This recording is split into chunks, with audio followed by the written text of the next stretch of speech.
Welcome back to Kaiserredux. We're playing as Azerbaijan. We have a lot of buttons to press, apparently. It's been a little bit before I last played. There's an ice storm coming across a lot of the United States right now. So, that's a thing. I think I'll probably be fine, but, like, you know, that's no fun. We do want to do stuff for infantry equipment. We probably want, like, the thing that gives us better soft attack and piercing. Yeah.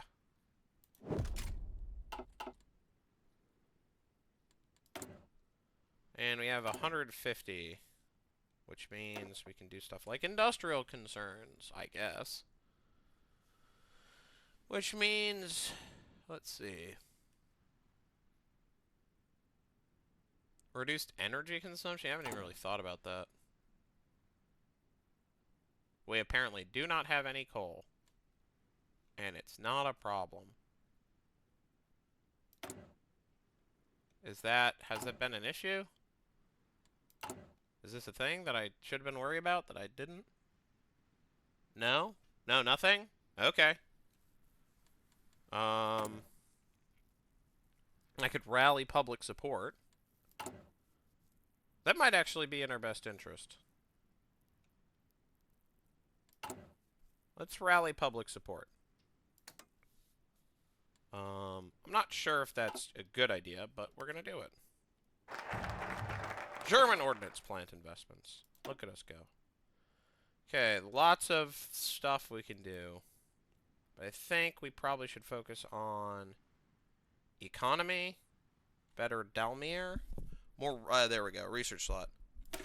Resume German Azeri student exchange projects. Before the recent upheavals, many promising young Azeris studied in Berlin, Munich, and Leipzig, bringing back both technical expertise and Western values. The suspension of these programs was a grave loss to our intellectual life. Restoring these academic exchanges will help train a new generation of Azerbaijani professionals, disciplined, skilled, and ready to modernize the nation's economy with a research slot. Go us. Louise Hoffman's Pacific Flight. Louise Hoffman was the first German woman to gain a pilot's license. After her 1933, transatlantic solo flight, she's become one of Germany's most famous aviation pioneers, along with heroes like Manfred von Richthofen and Gunther Pluschow. Today, Fraulein Hoffmann accomplished a new long-distance record in her customized Fokker F9. I think that's an F9. Anyways, fix. Starting at TD 36 hours ago, Fraulein Hoffmann today landed safely in Leh on German New Guinea, where she was welcomed by a jubilant crowd and local governor Albert Hall. It's been rumored that that Hoffmann will soon attempt a solo flight around the world. This would place her in direct competition with the Red Baron, who's planning a similar endeavor. What an accomplishment!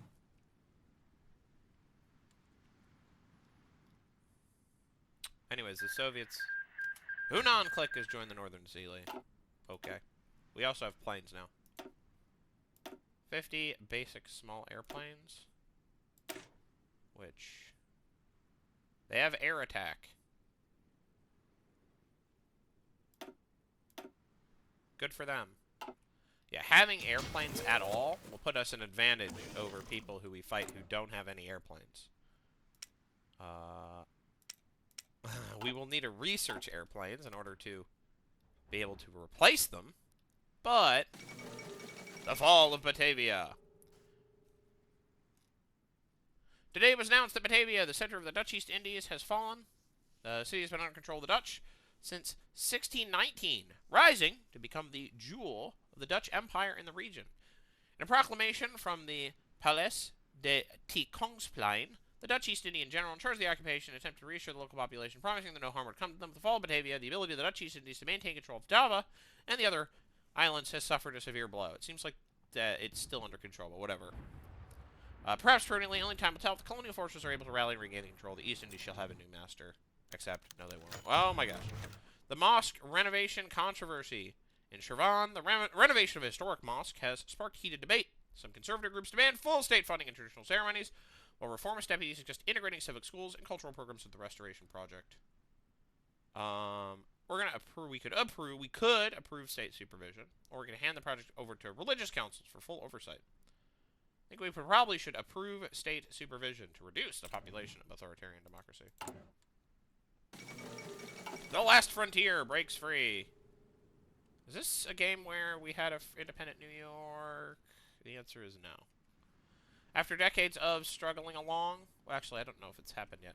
After decades of struggling along as a mere territory within the failing Leviathan that was the old United States, the great land of Alaska has declared independence from the perfidious tyrants in Washington, stating that no fools from the lower 48, or outside, as they call it, shall appropriate Alaska's beautiful natural resources and beautiful wilderness. Again, the Alaskan government now struggles to build a free nation-state.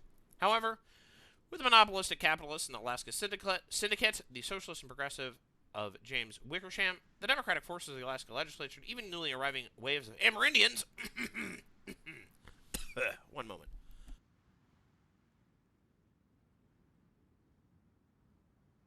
Sorry about that. Fleeing the Civil War.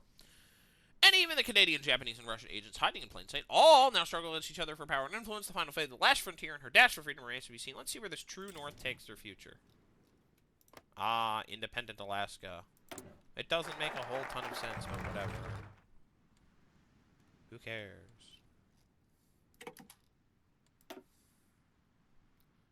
Alright. If we do the Caspian trade, we can get a research slot, which is good. And we can get more oil, which is good. So let's do the Caspian trade. Expanding maritime trade routes and port infrastructure. Oh, we can do this through Dalmar. Yeah, let's do this. Expanding maritime routes, trade routes and port infrastructure will turn Baku into a central hub for regional commerce. By coordinating with Iran, Turkestan, and others, we can transform the Caspian Basin into an artery of prosperity under Azerbaijani leadership. Wow. Look at that. Anyways, we should probably get more machine tools. That seems like that would be good.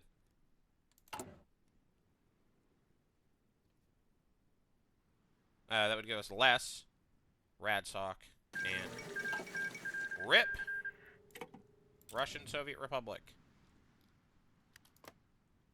And now it's the Western Russian armies versus the everyone, it seems. I wonder how this is going to resolve itself. Alright, so the Russian Volunteer Army has annexed everything. Are they at war with Japan? They're not. It's Denikin! He's... You know. Anyways. White Karelia. Okay. The Shamalki floods. Heavy rains have swollen the Kura River and its tributary. Ah.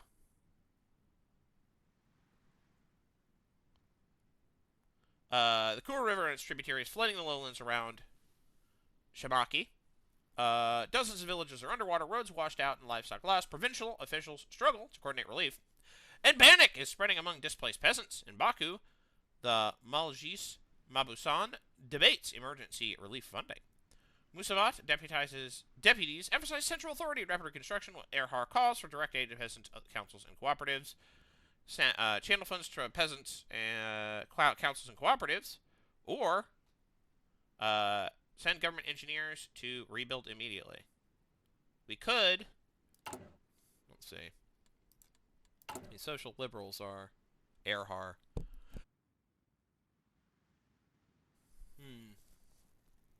I think we probably should send government engineers and troops to rebuild immediately. Kura is now flooded. Where's Kura?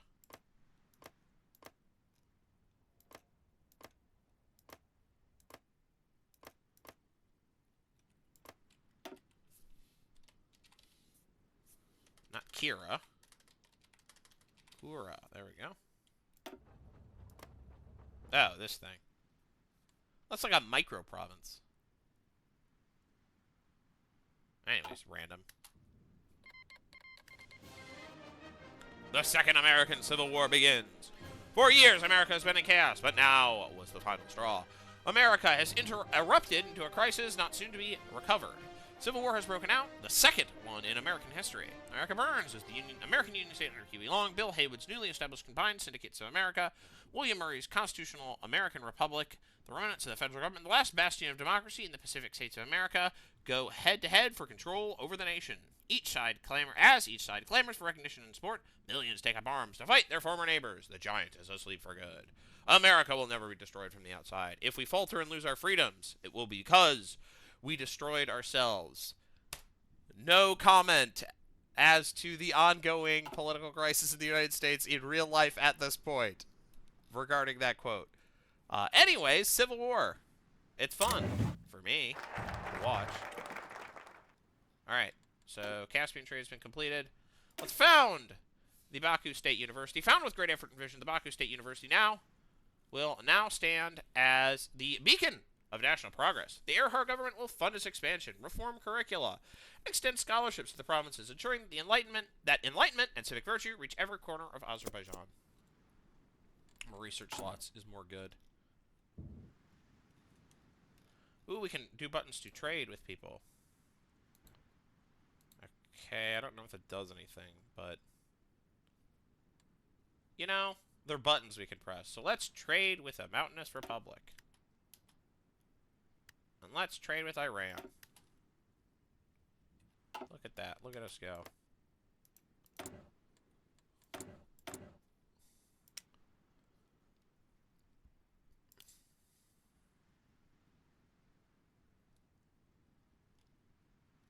These guys, anyone have anything?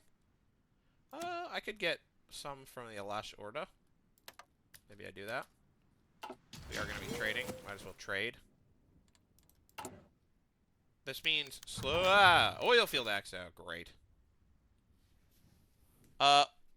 Okay. Oil field accident, catastrophic blowout at the oil fields has caused a fire that consumed several derricks and trapped workers underground. Casualties are high, and the nearby city reels from smoke and loss.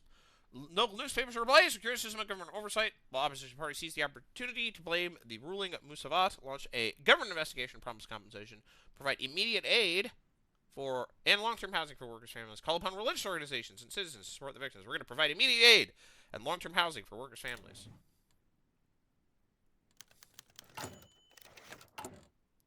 Anyways, the Talyish language schools. In the Talyish majority districts of southern Azerbaijan, local communities have petitioned to introduce primary education in the Talyish language. Some Musavat deputies seizes the challenge to national cohesion, arguing for Azerbaijani language instruction. We could permit them. We could ensure Azerbaijani is the main language. Emphasize Islamic moral instruction. So, permit Talyish language schools. Ensure Azerbaijani is the main language, but allow Talyish classes as optional. Emphasize Islamic moral instruction above language concerns. We shall ensure Azerbaijani is the main language, but allow Talyish classes as optional. Emir of Bukhara dies in a terror attack. Tragic news has come from the heart of medieval Bukhara. During the visit of the Emir of Bukhara to one of the nearby oases, there was an explosion. As the royal motorcade with the Emir passed along the main street of New Bukhara, there was a long explosion that claimed the life of this precious despot. However, the matter did not end there. According to eyewitness accounts, the severely injured Emir was still alive when, before anyone could act, Deccans armed with swords rushed out of the crowd and began a lynching. This massacre in the city led to even more casualties. The country is plunged into political and civil war. Following the explosion, the Republican opposition managed to take power in Bukhara. The Loyalists retreated to eastern Bukhara and the Pamir Mountains. It's unclear who emerged victorious from the conflict. We condemn the measures taken by the radicals, whatever their goals may be. Kingdom of Canada has declared war on Panama. The Panama Canal crisis finished in 1914. The Panama Canal is one of the most important trade passageways on the American continent. Controlled by the United States until now. With the outbreak of the Second American Civil War, the federal government was forced to withdraw the canal's marine forces, leaving it open to invasion. And to little surprise, Panamanian troops launched an operation to take back such a valuable area. This move, however, was opposed by Canada, which presented them an ultimatum demanding influence over the canal. Though heavily outmatched in both industry and men, Panama has refused to back down, sparking war in Central America. The balance of power is at stake. Costa Rica joined the Entente. Syndicalism spreads to the Philippines. Having just achieved independence from the United States, the Philippines faced today what is perhaps the most serious challenge any new country could face. Inspired by the Commune Syndicates of America and the Barataya Commune, disgruntled army officers marched on Manila to support rebelling peasants and workers.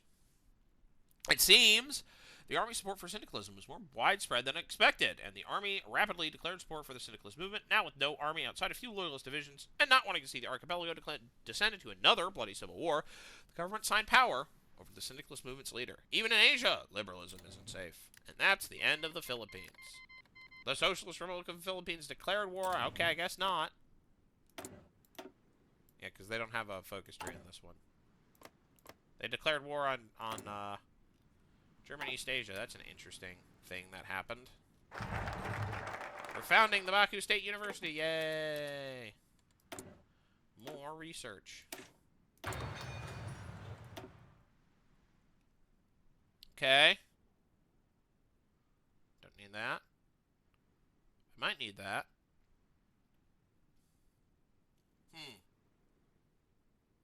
Give me a military base, military factory. This might be useful. Okay. Interesting.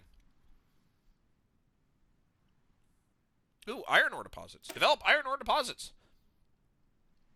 The Dashkahan region contains a vast deposits of iron ore, a foundation upon which any modern industry must rest. Developing these deposits will provide domestic raw materials for machinery, railways, and arms production. The iron of Dashkasan can become the backbone of an independent and self-sufficient Azerbaijani economy. And also it means we do not need to trade anymore. What a waste of political power.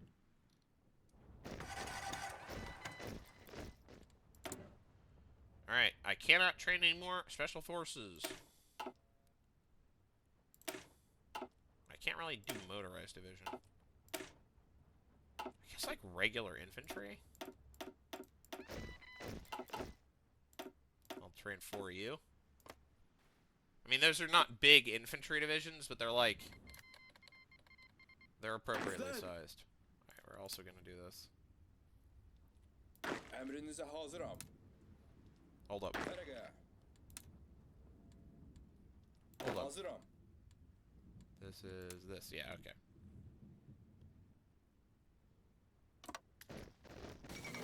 The Chilean-Argentinian War. Tensions have been running high between the two regional powers for years now, as the ideological differences between the two nations drove the two nations further and further apart.